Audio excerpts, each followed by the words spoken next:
दोस्तों नमस्कार, आप देख रहे हैं बॉर्डर न्यूज लाइव और मैं हूं अरुण वर्मा।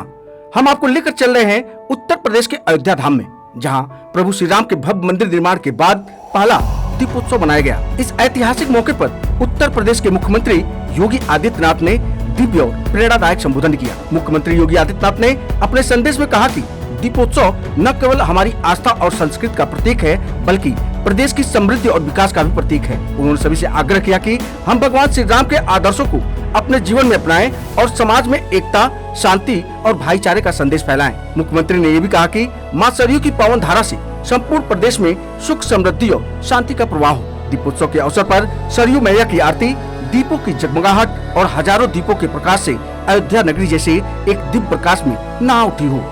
यह आयोजन न केवल धार्मिक दृष्टिकोण से महत्वपूर्ण है, बल्कि यह सांस्कृतिक समृद्धि और सामाजिक एकता का प्रतीक भी है। तो आइए चलते हैं इसी भव्य दीपोत्सव आयोजन में और सुनते हैं मुख्यमंत्री योगी आदित्यनाथ के संदेश को वरिष्ठ संवाददाता अरुण वर्मा के साथ। बने रहिए अपने news channel border news live के साथ, क्योंकि खबर है तो दिखेगी।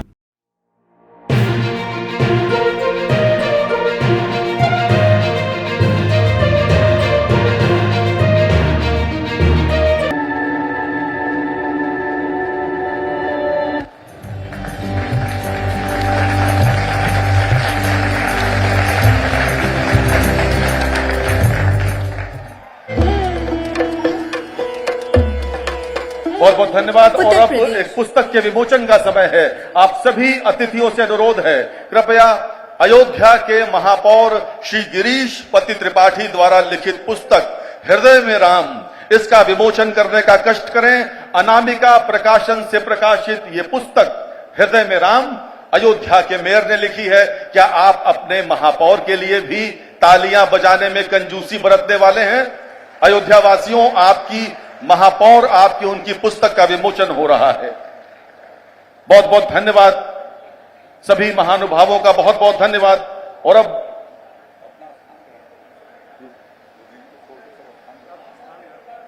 कृपया माननीय महापौर का परिवारी जन कृपया मंच पर आए। मुख्यमंत्री महोदय कह रहे हैं, कृपया महापौर महोदय के परिवारी जन जिनकी प्रेरणा से वो ये पुस्तक लिख सके, जिन्होंने उन्हें पुस्तक लिखने के लिए समय दिया, कृपया मंच पर पधारें। महापौर महोदय के परिवार के सभी सदस्य कृपया मंच पर आ जाएं। और ये आपके महापौर का परिवार है मित्रों। एक बार दोबारा अपने हाथों को कष्ट दें, मोबाइल को नीचे रखें और जोरदार तालियों के साथ अपने महापौर और महापौर के परिवार का स्वागत करें। बोलो सियावर रामचंद्र भगवान की, सियावर रामचंद्र भगवान की, माता जानकी की,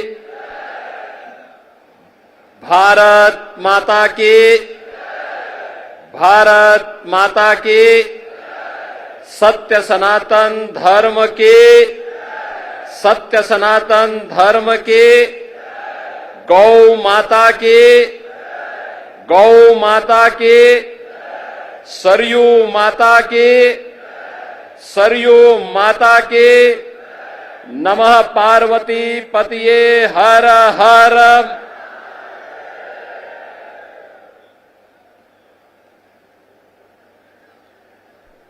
अवध तहां जहां राम निवासो, तहां दिवस जहां भानु प्रकाशो।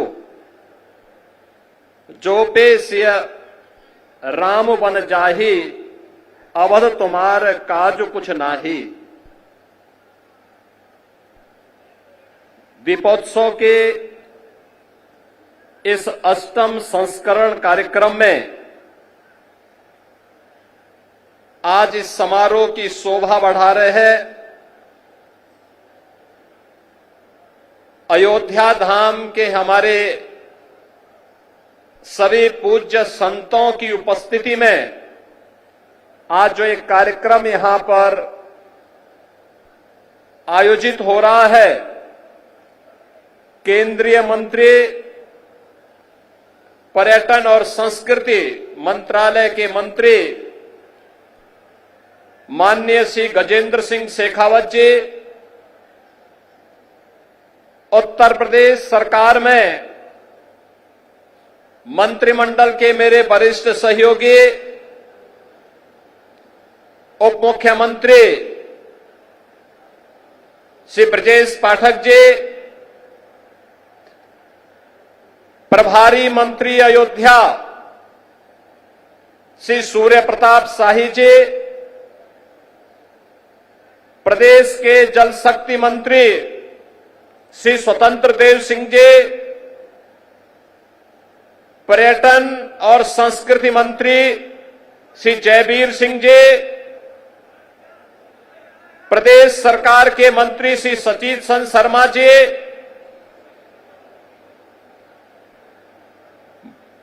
विधायक श्री वेद प्रकाश गुप्ता जी,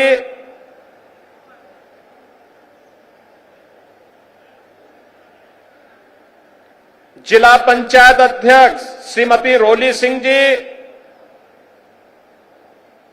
महापौर महंत गिरीशपति त्रिपाठी जी, विधान परिषद सदस्य डॉक्टर हरिओम पांडे जी, माननीय विधायकगण, आज के इस समारोह में अपनी कृपा पूर्वक उपस्थिति के कारण इस समारोह की शोभा बढ़ा रहे जगतगुरु रामानुजाचार्य स्वामी राघवाचार्य जी महाराज, जगतगुरु रामानुजाचार्य स्वामी विश्वेश प्रपन्नाचार्य जी महाराज, जगतगुरु रामानुजाचार्य स्वामी श्री सिद्धराचार्य जी महाराज, जगतगुरु रामानंदाचार्य श्री राम दिनेशाचार्य जी महाराज, मणिराम दास छावनी के श्री महंत जी के कृपा पात्र महंत कमल नयन दास जी, बड़े भक्तमाल के श्री महंत अवधेश दास जी, श्री महंत राजकुमार दास जी, श्री महंत राम शरण दास जी महाराज, श्री महंत देवेंद्र प्रसादाचार्य जी,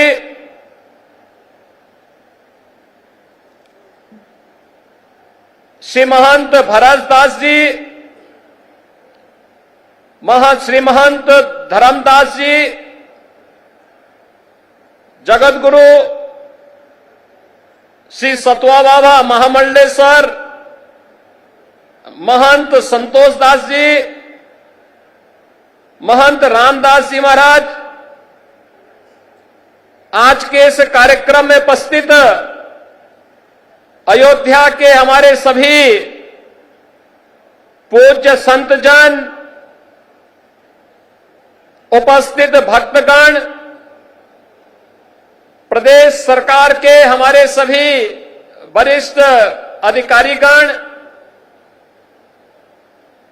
और प्रदेश के अंदर जहां कहीं भी लोग इस आवाज को सुन रहे हैं, उन सबको भी मैं आज के इस ऐतिहासिक दिन की हृदय से बधाई देते हुए आप सबका मैं अभिनंदन करता हूं।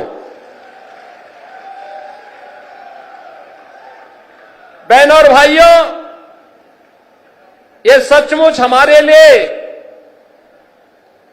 अत्यंत आह्लादित करने वाला क्षण है। याद करिए, आज से 8 वर्ष पूर्व ये 8वां संस्करण है दीपोत्सव का, और प्रथम संस्करण में जब हम लोग आए थे, राम कथा मंडप भी छोटा था, भीड़ में उत्साह था, लेकिन एक ही स्वर गूंजता था, और वह स्वर एक ही गूंज रहा था, एक ही नारा लग रहा था। वह नारा था, चाहे वह संतों की ओर से, चाहे वह भक्तों की ओर से, एक ही नारा था कि योगी जी एक काम करो, मंदिर का निर्माण करो। एक ही स्वर गूंज रहा था, और मैंने उनको उस समय कहा था, विश्वास करिए, विश्वास करिए,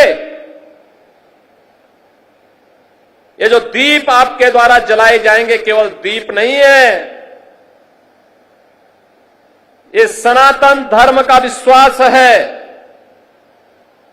प्रभु राम की कृपा अवश्य बरसेगी। 500 वर्षों के बाद वे अपने धराधाम पर अपने काज को प्रारंभ करने के लिए अवश्य कृपा बरसाएंगे। आप कार्य करिए, कृपा भगवान की अपने आप बरसने वाली है। और हम सब आभारी हैं प्रधानमंत्री मोदी जी के, जिनकी दूरदर्शी सोच के कारण 5 अगस्त 2020 को जब दुनिया कोरोना महामारी के सामने पस्त थी, तब भारत के यशस्वी प्रधानमंत्री अयोध्या धाम में आकर के अपनी विरासत के प्रति कृतज्ञता का भाव व्यक्त करने के लिए अयोध्या आकर के उन्होंने राम मंदिर की आधारशिला का कार्यक्रम अपने कर कमलों से संपन्न किया था। और यह वर्ष अयोध्या के लिए अद्भुत है, अनुपम है, अलौकिक है, अद्वितीय है। जब इस वर्ष 22 जनवरी 2024 को अयोध्या धाम में 500 वर्षों का इंतजार समाप्त करके 500 वर्षों का इंतजार समाप्त करके एक बार फिर से रामलला अपने धाम में, अपनी जन्मभूमि में विराजमान होकर के दुनिया के अंदर पीड़ित और प्रताड़ित लोगों को संदेश दे गए हैं कि कभी भी अपने पथ से विचलित मत होइए, संघर्ष का रास्ता अपनाइए, सफलता जरूर प्राप्त करेगी, सफलता जरूर प्राप्त होगी। यह अवसर है हमारे पास उन सभी आत्माओं को स्मरण करने का जिनका पूरा जीवन राम जन्मभूमि आंदोलन के लिए, प्रभु राम की कृपा का प्रसाद प्राप्त करने के लिए समर्पित था। मैं इस अवसर पर उन सभी पूज्य संतों को नमन करता हूं, उन सभी हुतात्माओं के लिए जिन्होंने 3.5 लाख की संख्या में अपना शहादत दे करके एक ही तमन्ना के साथ वे इस धराधाम से विदा हो गए कि चाहे जैसे भी हो, हमारे बलिदान की कीमत पर ही सही, लेकिन अयोध्या में राम मंदिर का निर्माण होना चाहिए। उनका संकल्प पूरा हुआ। अयोध्या में राम मंदिर का भव्य निर्माण का कार्य पूरा हो चुका है। रामलला फिर से अयोध्या धाम में फिर से विराजमान हो चुके हैं। लेकिन रामलला के विराजमान होने के बाद इस दीपोत्सव का पहला अवसर है। इससे पहले हम लोग बोलते थे और जो कहा सो करके दिखाया भी था। बहनों और भाइयों, ये डबल इंजन की सरकार जो बोलती है वो करके दिखाती है। अकेले अयोध्या धाम के विकास के लिए, जिस अयोध्या में 2017 के पहले बिजली नहीं मिलती थी, यहां की सड़कों की स्थिति, यहां के घाटों की स्थिति, यहां के मठ और मंदिरों की स्थिति, और जिन लोगों ने राम को ही उपेक्षित कर दिया था और जिन लोगों ने भगवान राम के अस्तित्व पर ही प्रश्न खड़ा किए थे, वे केवल भगवान राम के ही अस्तित्व पर प्रश्न नहीं खड़ा कर रहे थे, वे सनातन धर्म के अस्तित्व पर प्रश्न खड़ा करते थे। वे आपके अस्तित्व पर खड़ा करते थे प्रश्न, वे आपकी विरासत पर प्रश्न खड़ा करते थे। लेकिन कितना सदा सहता है हमारी, सदा सहता ही समझो, लेकिन आपकी सदा सहता विरोधी को कायरता नजर नहीं आनी चाहिए। और इसीलिए मैं कहने के लिए आया हूं आपसे आज, आपने 2017 के बाद जो भी कहा वह अयोध्या के अंदर हो करके रहा है। हम लोगों ने कहा था कि आपने कहा था 17 में कहा था, इसी मंच पर उस समय कहा था, पूज्य संतों की उपस्थिति में कहा था कि योगी जी एक काम करो, मंदिर का निर्माण करो। बहनों और भाइयों, मंदिर का निर्माण तो हो गया है, रामलला भी विराजमान हो गए। इसी मंच से मैंने और मेरे सहयोगियों ने भी और आदरणीय प्रधानमंत्री जी ने भी आपको कहा था, अयोध्या को दुनिया की सुंदरतम नगरी बनाएंगे। आज अयोध्या चमक रही है, दुनिया अयोध्या की ओर आ रही है। 31,000 करोड़ रुपए की लागत की परियोजनाएं या तो पूरी हो गई है या जिन पे कार्य युद्ध स्तर पर चल रहा है। और बहनों और भाइयों, इससे भी आगे जाकर के भी इस पे कार्य होने हैं। ये तो एक शुरुआत है, शुरुआत। अयोध्या एक शुरुआत है सनातन धर्म के लिए। विरासत और विकास के प्रधानमंत्री मोदी जी के विजन को जमीनी धरातल पर उतारने के लिए, उस अभियान को वैश्विक मंच तक ले जाने के लिए आज काशी हमारी चमक रही है। भव्य और दिव्य काशी के दर्शन दुनिया कर रही है। आज हमारा अयोध्या धाम जो भी आता है, मैंने 22 जनवरी को दृश्य देखा है, 23 जनवरी को मैंने वह दृश्य देखा है, जब देश भर से आए हुए श्रद्धालु अयोध्या में भगवान राम के मंदिर का दर्शन करते थे। उनके आंखों में खुशी के आंसू थे। कोई पिलर को पकड़ करके आंसू बहाता था और कोई जमीन पे लेट करके भगवान को भी दंडवत करता था, उनके सामने शीश नवाता था, लेकिन अपने अश्रु बहा करके खुशियों को भी उजागर करता था। बहनों और भाइयों, वह सभी दृश्य मैंने अपनी आंखों के सामने अयोध्या के अंदर देखे हैं और मैंने उन लोगों के भी काले कारनामे देखे हैं जिन्होंने राम भक्तों के लहू से अयोध्या को और सरयू मैया को लहूलुहान किया था। वह दृश्य भी हम लोगों ने अयोध्या के अंदर देखा है और इसीलिए मैं आपको एहसास कराने के लिए आया हूं। आज हमने जो कहा, ये डबल इंजन की सरकार ने जो कहा था वह तो करके दिखा दिया। अब अयोध्या की बारी है। अयोध्या को फिर से अपने आप को साबित करने की बारी है। और याद रखना, ये मां सीता की अग्नि परीक्षा बार बार नहीं होनी चाहिए। हमें इस अभिशाप से निकलना ही होगा। अयोध्या को भव्य और दिव्य रूप देना ही होगा। इसके लिए अयोध्यावासियों को एक बार फिर से आगे आना होगा और इसी के लिए आज हम आपको एहसास कराने के लिए आए हैं। ये जो कार्यक्रम इतनी भव्य रूप में यहां पर आयोजित हो रहे हैं, ये जो स्वरूप है अयोध्या का, ये बदलावा स्वरूप आज दुनिया को अपनी ओर आकर्षित कर रहा है। कोई सोचता था अयोध्या में 4 लेन की सड़कें होंगी, धर्म पथ के नाम पर होंगी, राम पथ के नाम पर होंगी, भक्ति पथ के नाम पर होंगी, जन्म भूमि पथ के नाम पर होंगी। कोई जानता था इतने फ्लाईओवर अयोध्या के अंदर बनेंगे? कोई कभी कल्पना करता था कि अयोध्या, जहां 4 घंटे 5 घंटे बिजली नहीं मिलती थी, जो लोग आपको बिजली के लिए तरसाते थे, सड़ी हुई गर्मी में तरसने के लिए छोड़ देते थे, वे भी आज राम की दुहाई दे रहे हैं।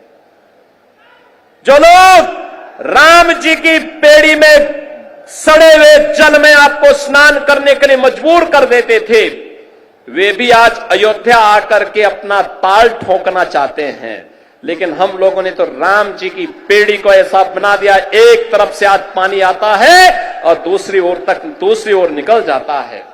ऐसे लगता है जैसे हरिद्वार की राम जी की पेड़ी आज हर जी की पेड़ी बन करके यहां के भक्तों को तार रही हो। आज अयोध्या को देश की पहली सोलर सिटी बना दिया गया है। और याद करिए, हजारों वर्ष पहले भगवान राम पुष्पक विमान से अयोध्या आए थे और तब से अयोध्या में फिर से विमान नहीं उतर पाया था। बहन और भाइयों, मोदी जी की कृपा से अयोध्या इस अभिशाप से मुक्त हुआ। अयोध्या में इंटरनेशनल एयरपोर्ट बना, पूरे देश की कनेक्टिविटी अयोध्या के साथ जुड़ी। जिन लोगों को कार्य नहीं करना था, पहले राम के अस्तित्व पर प्रश्न खड़ा करते थे, उससे पहले राम भक्तों पर गोली चलाते थे। जब एयरपोर्ट का निर्माण कार्य प्रारंभ हुआ तो उन्होंने कहना प्रारंभ कर दिया कि साहब ये किसानों का शोषण हो रहा है। जब यहां पर मंदिर, यहां सड़क के चौड़ीकरण का कार्य प्रारंभ हुआ, उन्होंने कहा साहब व्यापारियों का शोषण हो रहा है। मुझे बताओ, अगर हम 4 लेन की सड़क नहीं बनाते, 4 लेन की सड़कें यहां की नहीं बनती, तुझे लाखों श्रद्धालु आ रहा है, क्या यह अयोध्या में सुरक्षित यात्रा कर पाता, यहां दर्शन कर पाता? क्या अयोध्या में इतना इंफ्रास्ट्रक्चर आजादी के बाद जिन लोगों ने प्रदेश में और देश में शासन किया, उन्होंने क्या इस प्रकार का इंफ्रास्ट्रक्चर दिया था क्या कि यहां पर लाखों श्रद्धालु आकर के दर्शन कर पाता? एवरेज 1 लाख श्रद्धालु वर्तमान में है और पीक सीजन में यह 5 लाख और कभी कभी 35 लाख तक पहुंचता है। बहनों और भाइयों, यह जो कार्य हुआ है, जिन लोगों को नहीं करना था वे प्रश्न पहले खड़ा करते थे, आपके अस्तित्व के लिए राम भक्तों पर गोलियां चलाते थे। और आज जब विकास हो रहा है तो विकास में किसी प्रकार से बैरियर बनना है, लेकिन अयोध्या को छेड़े बगैर हम लोग इन बैरियर्स को भी हटा रहे हैं। ये बैरियर भी हट रहे हैं, ऐसे ही हट रहे हैं जैसे उत्तर प्रदेश को माफिया से मुक्त करके उत्तर प्रदेश को एक सुरक्षित प्रदेश बनाया गया है। सनातन धर्म के बैरियर को भी, सनातन धर्म के मार्ग के बैरियर भी हटाने हैं। जो लोग सनातन धर्म पर बार बार प्रश्न खड़ा करते हैं, उनको मैं बोलना चाहता हूं, सनातन धर्म ने कभी किसी का अहित नहीं किया, किसी का अहित नहीं किया, सबको गले से लगाया।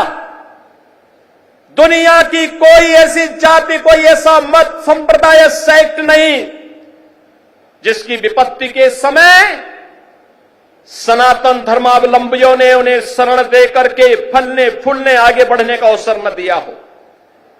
विश्व मानवता आज भी इसके प्रति कृतज्ञता ज्ञापित करती है, लेकिन इस सेकुलरिज्म के नाम पर राजनीति करने वाले लोग आज सनातन धर्म पर कुठाराघात करके न केवल सनातन धर्म और भारत की आत्मा को लौलुहान करने का कार्य कर रहे हैं, बल्कि इसके नाम पर भारत के अंदर आतंकवाद और नक्सलवाद को लोग बढ़ाना चाहते हैं।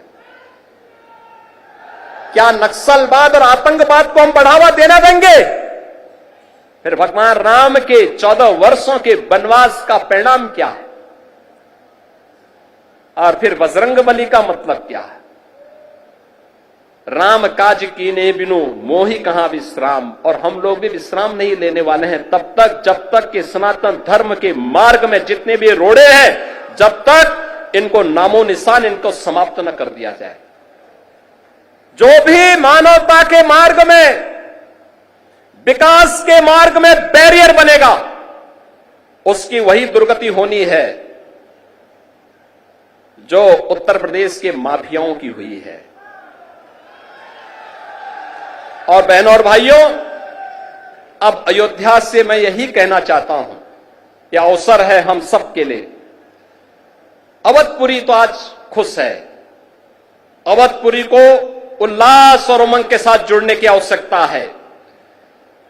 और आज का दिन तो, ये दीपोत्सव तो अयोध्या की देन है। देश और दुनिया में दीपोत्सव के आयोजन जहां कहीं भी होते हैं, त्रेता युग में उसकी शुरुआत इसी अयोध्या से हुई थी, इसी अयोध्या धाम से हुई थी। उसी स्मृति को जीवंत बनाए रखने के लिए हम लोगों ने इस कार्यक्रम को आगे बढ़ाया है। और उसी स्मृति को जीवंत बनाए रखने के लिए तुलसीदास जी ने भी कहा कि अवधपुरी प्रभु आवत जानी, भये सकल शोभा के खाने। यानी आज प्रभु आए हैं और यहां पर तो 22 जनवरी 2024 को प्रधानमंत्री मोदी जी के कर कमलों से जब रामलला का विराजमान हुआ था, अयोध्या धाम उसी प्रकार से जगमगा रहा था। और अयोध्या धाम ही नहीं, दुनिया के अंदर जहां कहीं भी सनातन धर्मावलंबी था, वह सर्वत्र सर्वत्र इसकी प्रशंसा हो रही थी, हर्षोल्लास के गान हो रहे थे, सर्वत्र लोग नतमस्तक थे इस बात को लेकर के कि वास्तव में भारत ने अपने लोकतंत्र की ताकत का एहसास दुनिया को कराया है। न्यायपालिका का फैसला, एक मजबूत सरकार कैसे उसको मजबूत तरीके के साथ शांतिपूर्ण और सौहार्दपूर्ण तरीके से जमीनी धरातल पर उतारती है, अयोध्या में राम मंदिर का निर्माण और रामलला का विराजमान होना इसका एक अप्रतिम उदाहरण है। और इसलिए यह कार्य यहां पे हो चुका है क्योंकि प्रभु ने स्वयं कहा है अयोध्या धाम के बारे में, तो भगवान राम ने स्वयं कहा है कि यद्यपि सब वैकुंठ बखाना, वेद पुराण विद्युत जुग जाना, अवधपुरी सम प्रिय नहीं सोहू, यह प्रसंग जानहि को। यानी उन्होंने कहा है कि यद्यपि सबने वैकुंठ की बहुत बड़ाई की है, यह वेद पुराणों में प्रसिद्ध भी है और दुनिया भी इसको जानती है, परंतु अवधपुरी के समान मुझे वह भी प्रिय नहीं, यह बात बिरले ही जानते हैं। क्योंकि जन्म भूमि मम पुरी सुहावनी, उत्तर दिशि बह सरजू पावनी। क्योंकि यह सुहावनी पुरी मेरी जन्म भूमि है।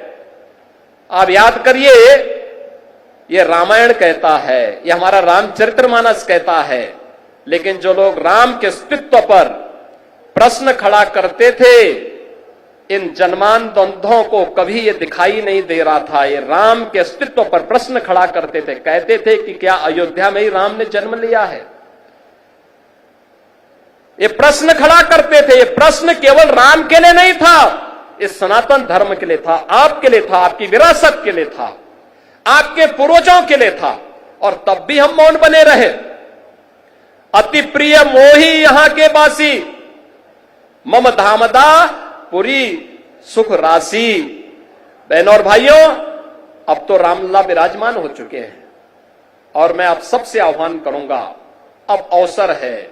मोदी जी ने 2014 में देश के अंदर प्रभु राम के राम राज्य के अनुसार देश की शासन व्यवस्था का संचालन करना प्रारंभ कर दिया है। आपने देखा होगा, कल ही प्रधानमंत्री मोदी जी ने 70 वर्ष से ऊपर के प्रत्येक बुजुर्ग के लिए 5 लाख रुपए की आयुष्मान भारत की स्वास्थ्य बीमा की व्यवस्था को भी जारी किया है। यानी सबको स्वस्थ रखने के लिए मुफ्त में 5 लाख का एक कार्ड हर 70 वर्ष से ऊपर के बुजुर्ग को प्राप्त हो जाएगा। वे कहीं भी पैनल हॉस्पिटल में जाकर के अपना उपचार करा सकता है। आप अनुमान करिए कि 2014 के बाद से कितना परिवर्तन हुआ। 4 करोड़ गरीबों के मकान बन गए, 12 करोड़ गरीबों के घर में शौचालय बन गए,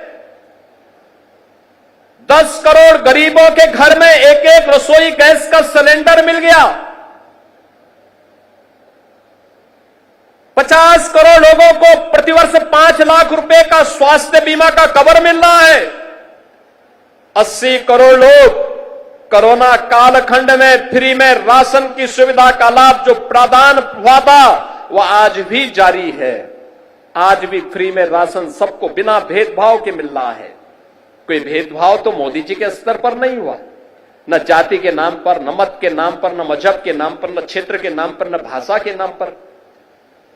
कोई भेदभाव किसी के साथ नहीं हुआ। सबका साथ, सबके विकास का यह भाव, ये वही भाव है जो हमारा रामचरितमानस भी कहता है। यानी भगवान राम के राजगद्दी पर बैठने के बाद क्या हुआ था?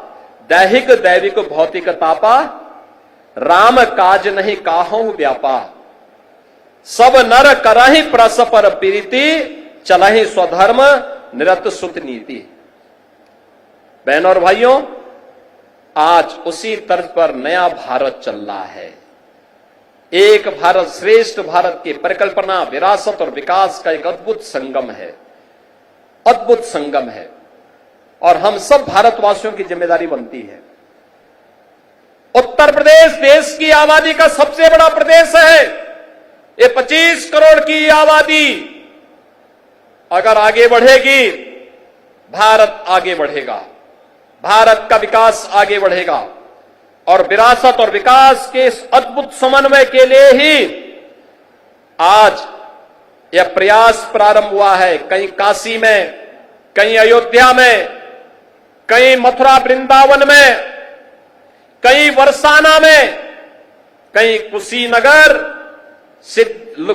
कपिलवस्तु और श्रावस्ती में, संकिसा में, कौशांबी में, ये सर्वत्र इस प्रकार के विकास के कार्य, विरासत का संरक्षण करते हुए निरंतर चल रहे हैं। ये निरंतरता जारी रहेगी। नैमिषारण्य को भी हम लोग इसी भाव के साथ वैश्विक मंच पर लेके आ रहे हैं। नैमिषारण्य ये डबल इंजन की सरकार, भारत के ज्ञान की साधना की वह स्थली, जहां पर भारत का वैदिक ज्ञान लिपिबद्ध हुआ था। 88,000 ऋषियों ने कई वर्षों की साधना के बाद उसे लिपिबद्ध करने का काम किया था। आज उस नैमिषारण्य पर भारतीय जनता पार्टी के डबल इंजन की सरकार कार्य कर रही है। और वहां के साथ ही सुख तीर्थ, कोई भी भागवतकार तब तक कथा व्यास नहीं बन सकता जब तक कि सुख तीर्थ में जाकर के अपनी कथा का वाचन न कर ले। आज उस सुख तीर्थ के विकास का कार्य हो रहा है। नमामि गंगे में विरल गंगा, निर्मल गंगा का काम हो रहा है। हर घर नल की योजना के माध्यम से हर घर में शुद्ध पेयजल उपलब्ध करवाने का कार्य भी हो रहा है। बहन और भाइयों, स्वास्थ्य के लिए, शिक्षा के लिए, विकास के लिए, रोजगार के लिए और सुरक्षा के लिए तो कहना ही क्या है। बड़े बड़े गुंडे और दुर्दांत माफियाओं के ऊपर जब बजरंग बली की गदा चलती है ना, तो वे भी वैसे ही तड़पते हैं जैसे खर और दूषण तड़पते हुए मारे गए थे। और इसलिए बहनों और भाइयों, हम सबका संकल्प होना चाहिए। ये शुरुआत है, शुरुआत, और इस शुरुआत को मंजिल तक पहुंचाना है। मंजिल का लक्ष्य प्रधानमंत्री मोदी जी ने आप सबके सामने दिया है, और मंजिल का लक्ष्य है 2047 में जब ये देश अपनी आजादी का शताब्दी महोत्सव मनाए, तब कैसा भारत हो। जैसे अयोध्या है ऐसे ही काशी में भी दिखना चाहिए, ऐसे ही मथुरा में भी दिखना चाहिए। बोले वृंदावन बिहारी लाल की। और ऐसे ही काशी में भी हो, हर हर महादेव के गुंजायमान से काशी बाबा विश्वनाथ धाम भी गूंजना चाहिए। विकास सर्वत्र हो, आदि दैविक, आदि भौतिक और आध्यात्मिक, किसी प्रकार के दुख और दरिद्रता के लिए कोई जगह न हो। ये नया भारत उस दिशा में मजबूती के साथ कदम उठा रहा है, और उसी का आह्वान करने के लिए आज मैं आपके पास आया हूं कि प्रभु की कृपा। और मैं सचमुच समझता था कि मैं एक बात देख रहा था कि कैसे होगा। जिस दीपोत्सव के कार्यक्रम को दुनिया की सदी की सबसे बड़ी महामारी कोरोना नहीं रोक पाई, इस बार कैसे होगा। प्रभु ने अपनी लीला दिखाई। इस बार भी हम सब यहां पर उपस्थित हो गए, और इस बार तो श्रृंगवेरपुर में भी यह कार्यक्रम आयोजित होने जा रहा है। अभी यहां पे हमारे डिप्टी सीएम श्री केशव प्रसाद मौर्य जी भगवान राम को वहां रिसीव करके भरत मिलाप के कार्यक्रम में माल्यार्पण करके सीधे श्रृंगवेरपुर गए हैं। श्रृंगवेरपुर में भगवान राम और निषाद राज के मैत्री का मिलन का संगम स्थल। यहां का जो हमारा रेन बसेरा बन रहा है वह निषाद राज के ही नाम पर बन रहा है, बन करके तैयार हो चुका है। और एयरपोर्ट का नामकरण महर्षि वाल्मीकि के नाम पर हो चुका है। पहले महर्षि वाल्मीकि के प्रति कृतज्ञता ज्ञापित की गई। बहनों और भाइयों, 2025 का वर्ष हमारे लिए महत्वपूर्ण है। प्रयागराज में महाकुंभ का आयोजन होने जा रहा है। करोड़ों श्रद्धालु आएंगे, देश और दुनिया से आएंगे। उन करोड़ों श्रद्धालुओं के लिए अयोध्या धाम को आपको तैयार करना होगा। आतिथ्य का अद्भुत उदाहरण उत्तर प्रदेश वासियों को, देशवासियों को प्रस्तुत करना है और आज उसी का आह्वान करने के लिए आया हूं। मैं आपको आश्वस्त करना चाहता हूं इस बात के लिए, विरासत और विकास का जो कार्यक्रम प्रधानमंत्री मोदी जी के नेतृत्व में प्रारंभ हुआ है, यह उत्तर प्रदेश में रुकने नहीं पाएगा, डिगने नहीं पाएगा। उत्तर प्रदेश के अंदर अपनी विरासत का संरक्षण करते हुए विकास की गंगा मां सरयू की कृपा से, प्रभु की कृपा से निरंतर आगे बढ़ती रहेगी। इस विश्वास के साथ मैं आप सभी प्रदेशवासियों को और सभी सनातन धर्मावलंबियों को आज के इस अवसर पर प्रभु राम के अयोध्या धाम आगमन की स्मृति में आयोजित इस दीपोत्सव के भव्य कार्यक्रम के अवसर पर मैं हृदय से बधाई देता हूं, पूज्य संतों का अभिनंदन करता हूं। हमारे अतिथि के रूप में यहां पर भारत सरकार के पर्यटन और संस्कृति मंत्री माननीय श्री गजेंद्र सिंह शेखावत जी, जिन्होंने अयोध्या के विकास के लिए भी, नेमिस के विकास के लिए भी और प्रयागराज के विकास के लिए भी कल ही उस कार्य योजना को अपनी स्वीकृति दी है कि पर्यटन विकास के और भी कार्य होने चाहिए उत्तर प्रदेश के अंदर। उन सब के लिए, ब्रिज क्षेत्र के लिए भी अपनी सहमति दी है। आज स्वयं इस दीपोत्सव कार्यक्रम में हमारे मुख्य अतिथि के रूप में यहां पर उपस्थित हुए हैं। मैं उनका, आप सभी श्रद्धालु जनों का हृदय से अभिनंदन करता हूं। आज यहां पर हम लोग अभी राम जी की पेड़ी में आप पूज्य संत जन और श्रद्धालु जन जाएंगे। याद रखना, हमारी सबसे बड़ी ताकत है अनुशासन। उत्साह होगा लेकिन अनुशासन के दायरे में होगा। वह अनुशासन दिखना चाहिए। इस विश्वास के साथ मैं आज के इस अवसर पर आप सबको दीपोत्सव का, दीपावली का हृदय से बधाई देता हूं। प्रभु श्री राम से यही प्रार्थना करता हूं कि आपके व्यक्तिगत जीवन में, सार्वजनिक जीवन में, पारिवारिक जीवन में खुशहाली लाएं, सुख और समृद्धि लाएं और निरंतर इस दीपोत्सव के कार्यक्रम के साथ हम सब जुड़ते रहें। आप सबके प्रति मेरी मंगलमय शुभकामनाएं, आप सबके प्रति मेरी हार्दिक बधाई और शुभकामनाएं। धन्यवाद। जय हिंद। जय जय श्री राम। जय जय श्री राम।